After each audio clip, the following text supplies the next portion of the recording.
Hello అండి, hi, welcome back to my channel. ఈరోజైతే మంచి స్నాక్స్ రెసిపీ అయితే చూపిస్తున్నానండి. ఇప్పుడైతే చలికాలం అయితే స్టార్ట్ అయిపోయింది కదా, మంచిగా వేడివేడిగా ఇలా పకోడా వేసుకుంటే చాలా బాగుంటుంది. ఇదేం పకోడా అనుకుంటున్నారా? క్యాబేజీ పకోడా అండి. క్యాబేజీ పకోడా ఎలా చేసుకోవాలో చూపిస్తున్నానండి.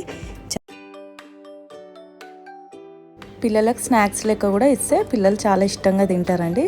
లేట్ చేయకుండా వీడియోలోకి అయితే వెళ్ళిపోదాం. వీడియో చూసే ముందు లైక్ చేయండి, షేర్ చేయండి, సబ్స్క్రైబ్ చేసుకోండి మన ఛానల్ని. ఇక్కడైతే ముందుగా నేను ఇలా క్యాబేజీ తీసుకున్నానండి. ఇలా క్యాబేజీ మంచిగా సన్నగా కట్ చేసి పక్కకు పెట్టుకోవాలి. నీట్గా వాష్ చేసి ఇలా అయితే తీసుకున్నా. నేను ఒక చిన్న సైజ్ క్యాబేజీ అయితే తీసుకున్నా. దాంతోపాటు ఒక 2 ఉల్లిపాయలు, ఒక హాఫ్ కప్పు బేసన్, ఒక 2-3 టేబుల్ స్పూన్ అలా బియ్యం పిండి అయితే తీసుకొని పక్కకు పెట్టుకోవాలి.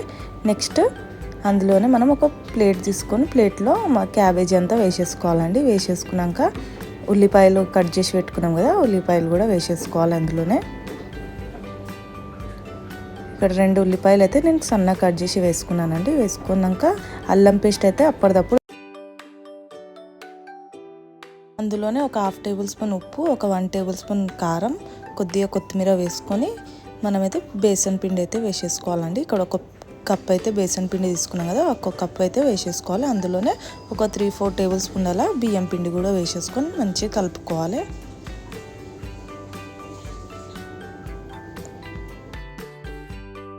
ఇలా అయితే మొత్తం మిక్స్ అయ్యేటట్టయితే స్లోగా కలుపుకోవాలండి. ఇలా మొత్తం మిక్స్ చేసేసుకోవాలి. బియ్యం పిండి, మనము క్యాబేజీ, కారం గిట్టంగా అవన్నీ వేసుకున్నాం కదా, అంతా కలిసేటట్టు అయితే కలుపుకోవాలి. వాటర్ అయితే వేయొద్దు.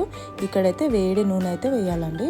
మనం వేడి నూనె ఒక 2 టేబుల్ స్పూన్ అలా వేడి నూనె వేస్తే మంచి క్రంచీగా అనేది వస్తాయి మనకి పకోడా. ఇలా వేసుకున్నాక కొద్దిగా చల్లగైనాక చేతితో కలుపుకోవాలి.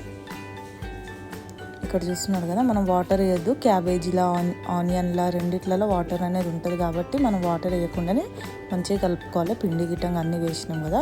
ఇక్కడ చూస్తున్నారు కదా, ఇలా అయితే కలుపుకొని ఉండల లెక్క వేసుకోవాలి. మనము కట్లెట్ షేప్ లెక్క చేసుకొని ఇక్కడ ఆయిల్ అయితే వేడిగా పెట్టినానండి. ఆయిల్ వేడిగా అయ్యాక ఇప్పుడు చూస్తున్నారు కదా, ఆయిల్ అయితే వేడిగా అయింది. ఇప్పుడైతే మనం పకోడా అయితే వేసుకోవాలి. ఇట్లా కట్లెట్ లెక్క వేసుకోవాలి. మన ఇష్టం అండి, ఎలా అయినా వేసుకోవచ్చు.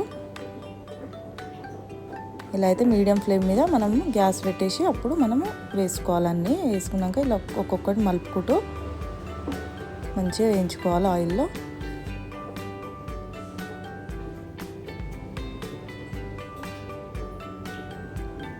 ఇక్కడ చూస్తున్నారు కదా, మంచిగా మీడియం ఫ్లేమ్ మీద పెట్టాలండి. హై ఫ్లేమ్ మీద పెట్టితే మనకి పచ్చిగా ఉంటుంది లోపల. ఇలా అయితే మంచిగా కలర్ మారేంత వరకు అయితే మంచి మీడియం ఫ్లేమ్ మీద ఫ్రై చేసుకోవాలండి. ఇక్కడైతే నేను తీసేస్తున్నా. చాలా క్రంచీగా చాలా బాగున్నాయండి, టేస్ట్ మాత్రం. ఇంకోసారి వేసి చూపిస్తా, ఒకసారి చూడండి. మనకి కొద్దిగా పల్సగా ఏమైనా అయింది అంటే కొద్దిగా బియ్యం పిండి అయినా శనగపిండి అయినా కలుపుకోవాలండి. కలుపుకొని వేసుకుంటే సెట్ అయిపోతుంది. వాటర్ అయితే అస్సలు వేయొద్దు.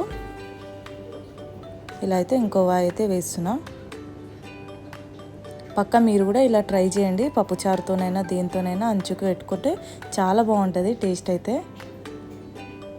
మన టమాటో సాస్ అవి పెట్టుకొని తిన్నా దీంతో సూపర్ ఉంటుంది. నేను పిల్లలకు అలానే ఇస్తానండి. పిల్లలు అయితే చాలా ఇష్టంగా తింటారు.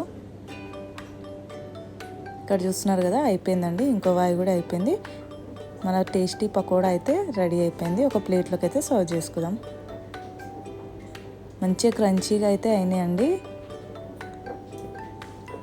ఇలా ఏదైనా సాస్తోనైనా దేనితోనైనా ఉట్టిగా తిన్నా సూపర్ ఉంటుంది. మామూలుగా ఉట్టిగా తింటేనే సూపర్ ఉంటుంది కదా, మన పప్పుచారుతో దేనితోనైనా పక్కకు పెట్టుకొని తింటే సూపర్ ఉంటుంది. ఓకే అండి, చూశారు కదా నేను చేసిన క్యాబేజీ పకోడా. నచ్చితే పక్కా మీరు కూడా ట్రై చేయండి. మీకు ఎలా వచ్చిందో కామెంట్ చేసి చెప్పండి. మరొక మంచి రెసిపీతో కలుద్దామండి. బాయ్.